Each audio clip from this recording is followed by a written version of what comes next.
The SG552. A lot of people have recommended this weapon to me, and at first I wasn't sold because it does very little damage per shot, doing only 19 damage, which is the lowest damaging assault rifle that is available in the game right now. So I really kind of had to warm up to the weapon, but after having used it for a while, I can see the appeal in the SG552 because it shoots at an eye-watering rate of 906 rounds per minute, which is getting close to that AS Val, which is at 972, which is insanely fast. And you can just melt people with this weapon in CQB to medium ranges, even though it does pretty abysmal damage per round. So in today's video, I wanted to share my build for the SG552 that I came up with after playing countless hours with it and having just insane games with this weapon. So we're going to start off with a blank slate here. So as you can see, 19 damage per shot, which is really why I was like, this weapon doesn't feel that great. But yeah, once you start to learn how to use it, it is really fun. So we're going to start with the barrel. There's only one option here. So the SG552 Night Heavy Barrel,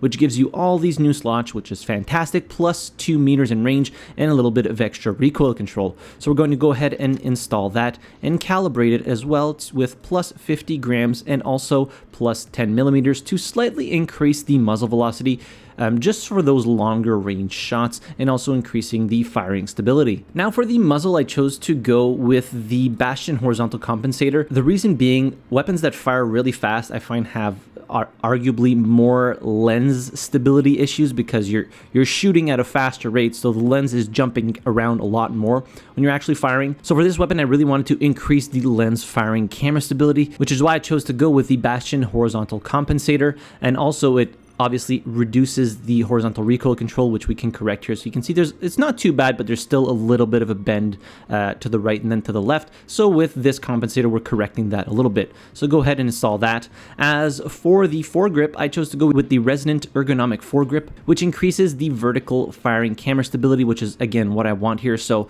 those two attachments that really increase the firing camera stability is what I wanted to achieve with this weapon, to really be able to see what I'm actually firing at. And this also increases your recoil control. Now I know there are changes happening to recoil control and how much it benefits a weapon when you add points of control in Season 2, so this weapon might be due for a rework shortly, but overall I think it's still going to probably hold up with Season 2 of Delta Force. So for the foregrip, we're going to calibrate this as well. So we're going to add a plus 20 grams here, so plus 4% extra control, which is great. So for the mag here, the base mag is really lacking, and considering how much damage this weapon does per shot, you really want to get those extended mags. So I'm going with the 45 round extended mag just to have as many bullets as I can, considering they only do 19 damage per shot. So you're getting a lot of penalties here, but we can make up for most of those as well. We're going to equip a small mag assist here. Anyone will do. As for the rear grip, I chose to go with the AR Heavy Tower Grip, which is a recurring one, just because it gives you that extra grip mount slot, which is absolutely fantastic. And we're actually gaining back a lot of the negatives we just got with the 45 round mag. So go ahead and install that. As for the calibration, I chose to increase the weight limit by 50 to get some further extra control, which is what we want here, really reducing that recoil. And I chose to go with the balanced grip base, which is positives across the board. So as for the stock, I was kind of torn between the Shadow Buffer Tube stock and the Skeleton Sniper stock. I really wanted to increase a little bit that stability that we lost earlier. Ultimately, I chose to go with the Skeleton Sniper stock, and then I calibrated this to the tune of plus 50 grams and plus 2 slots in cheek pad placement to gain back some of that aiming stability while breathing and a little bit more extra control. For the optic, again, recurring here, multi-purpose tactical riser, because you can put handguards across all of these rail slots and patch slots here, which is what we want. For the optic, my favorite mini red dot sight, so the calibration on this is always 0.25x increase and negative 20 millimeter pupil distance. And then for the tactical device, I chose to go with the green laser light combo. You can put whatever you want here, which allows for that tactical stance. So when I'm mostly expecting to be in really close quarter engagements, I'm gonna go with the tactical holding stance, which is the fastest ADS time, and it's still better than hip firing, so that's why I chose to go with this. As for all of these 6 slots, which are a mix of patches and rail slots, I just chose to put the KC Hound handguard, which increases your stability, because I did find myself firing this weapon at certain ranges often, and I really wanted to increase that firing stability, especially while holding the breath, so this just helps in that department. So putting that all over the weapon here. So as you can see, the final stats were at 63 control, 61 handling, and 64 stability, with accuracy being the lowest stat here at 37. But if we look at the details here, you can see the control, very easy to control. There's still a little bit of a bend left and right here, but it's actually pretty manageable. For the stability with the attachments we put on here, the lens camera firing stability is just awesome. It barely moves when you're firing, and this thing just becomes like a laser beam that just melts targets at decent ranges. So within 42-ish meters, you're doing that maximum damage. Considering how fast the weapon fires, it's taking you 6 rounds, but those rounds are going out at lightning speed, which is really where this weapon starts to shine. And in maps with closer range engagements like Shafted or even Cracked, when you're playing in the middle, it's just so much fun to use. You can definitely give enemies a run for their money with the SG552, and that 45 round mag just gives you so many more bullets to work with in dealing with multiple targets at any given time. Now, to actually use this weapon build, you will have to level up the weapon to level 57, at which point you unlock the green laser light combo. If not, the next level down is level 45 for the Bastion horizontal compensator. So if you have some spare cards laying around for weapon XP boosts, you might want to use those, especially to unlock the higher round mags, because that 20 round mag is just, it's a pain to work with. It really is. You're firing so fast and you're burning through most of your ammo, and you need to reload really quickly because of how little damage this weapon does per shot. At best, you can deal with 3 enemies with the basic mag with the SG552, unless of course you're mixing in headshots, but I would recommend you level this weapon up with the XP cards until you at least unlock the 30 round magazine, which just makes the weapon a lot more enjoyable to use, at least in my personal experience. So the SG552 is actually available to the Recon and the Assault class, and you unlock it at level 16, which is really early on. So definitely don't sleep on this weapon like I did. I only started using it like the past week or so, and damn is it a lot of fun to use. I'd even put it up there in probably one of the better assault rifles. I actually enjoy using this weapon more than the M4.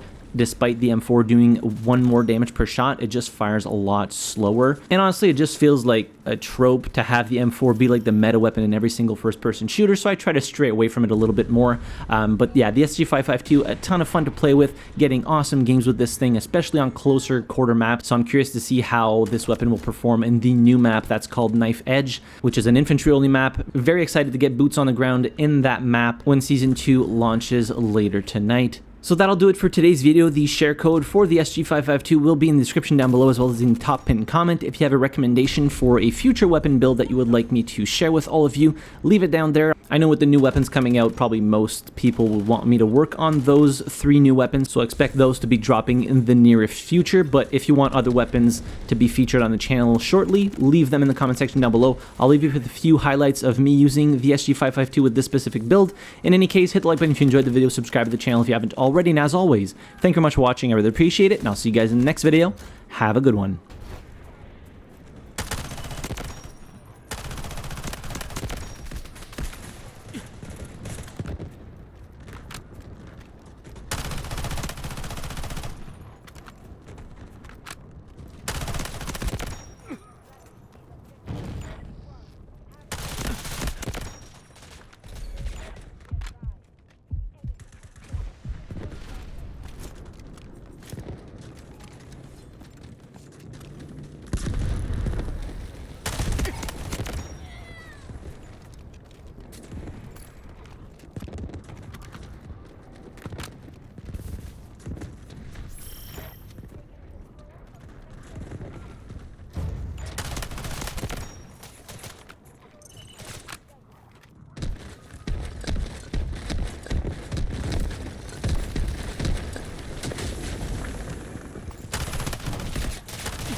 Target located!